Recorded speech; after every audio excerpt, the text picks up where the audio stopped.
And our next group that's coming up, pitch number 4, this is a big group. So stick with us as we bring onto the stage a pitch about empowering educators for equity as a means of teacher support and retention.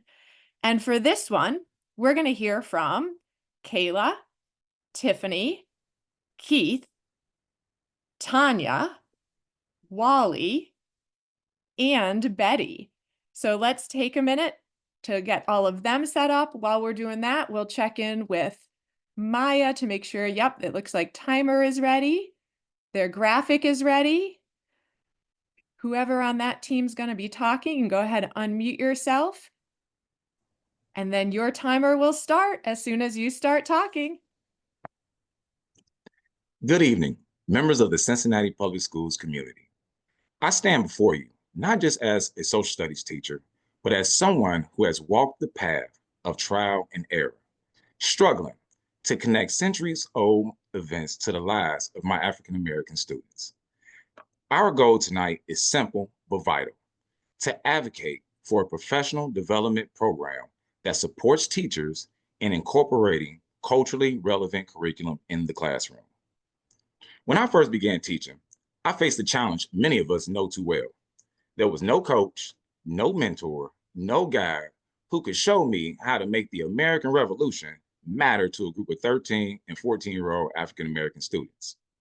I vividly remember my first year teaching social studies.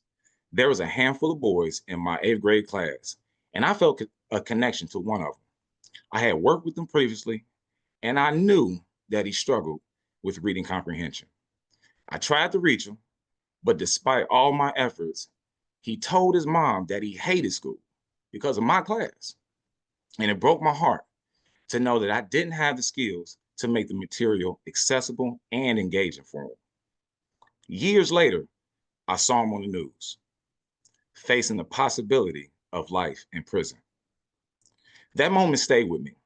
It reminded me of what's at stake when we fail to connect with our students.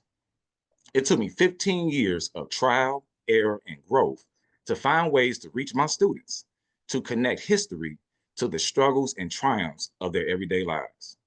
And I still don't have all the answers.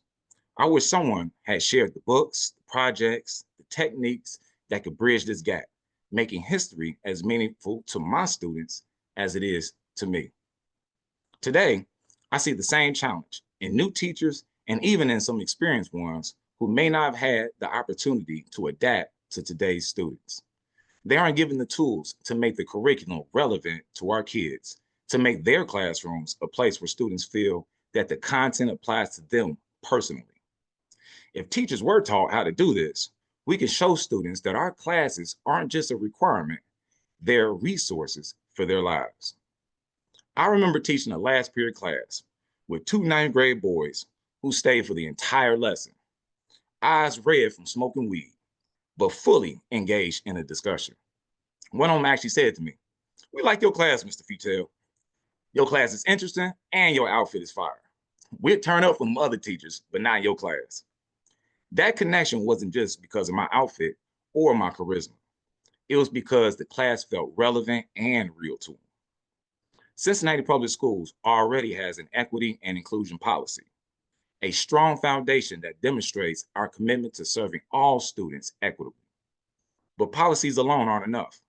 What we need is a plan to execute it, not just for 1 or 2 subjects, but for every subject. Here's what it could look like. Mandate 6 credit hours in culturally relevant pedagogy for teachers and introduce professional development programs. With these tools, we can equip our educators to bring their curriculum to life in ways that reflect and respect the identities of our students.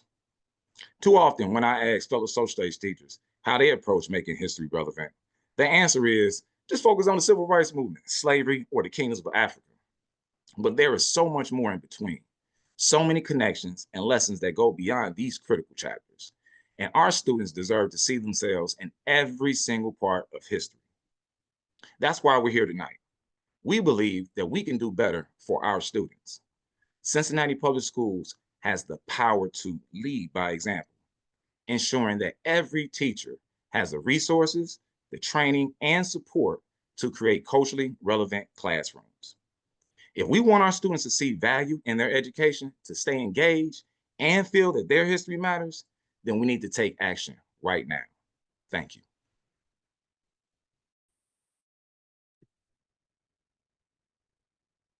All right, now, I don't know about anyone else, but I want to go to Mr. Futel's class tomorrow. So that was a fantastic presentation. I see our panel coming back in.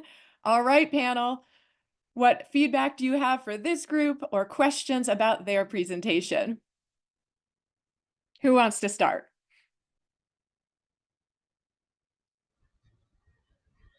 I don't have a question. I just want to say great job. Love the passion and love the focus on making our classes and courses culturally relevant. So thank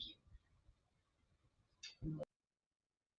I'd agree. I think, you know, as we're seeing what's happening federally, this is going to be more important than ever that that we hold true to our values, that we do what we know is right in the face of mandates that are going to be pushing us to really stand up for what's right. So super timely and great presentation. And I also appreciated your connection, the way you pitched what specifically, you know, the story of this young man in your class and then seeing him later and the impact that one teacher can have who can really connect on a real level with students. So appreciated that too.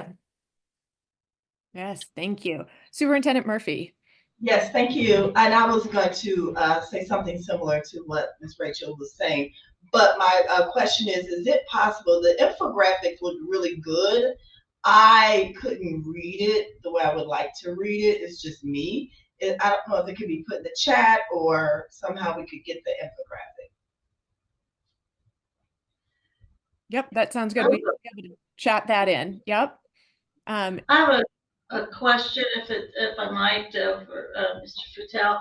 That you mentioned something about the 6 credit hours. Did I hear that right? Could you explain that a little bit more?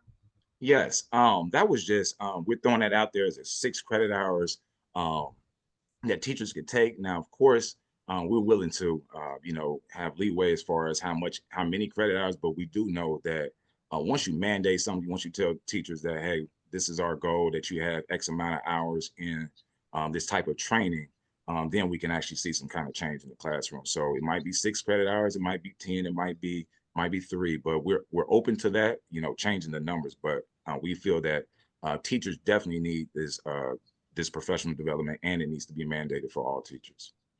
Great, thank you. All right, that's so great. And this, you know, I think one of the things with this group too, right? You're hitting on so many issues. It's also, as you were saying, in your infographic that will make sure the superintendent can see that it's also a great tool for teacher retention. That when you can see your kids learning, when you feel like the curriculum's relevant, that you want to stay doing this work as well. So what an amazing idea, great presentation. Enjoy all the love in the chat. And thank you so much to our panel for more great feedback on that one.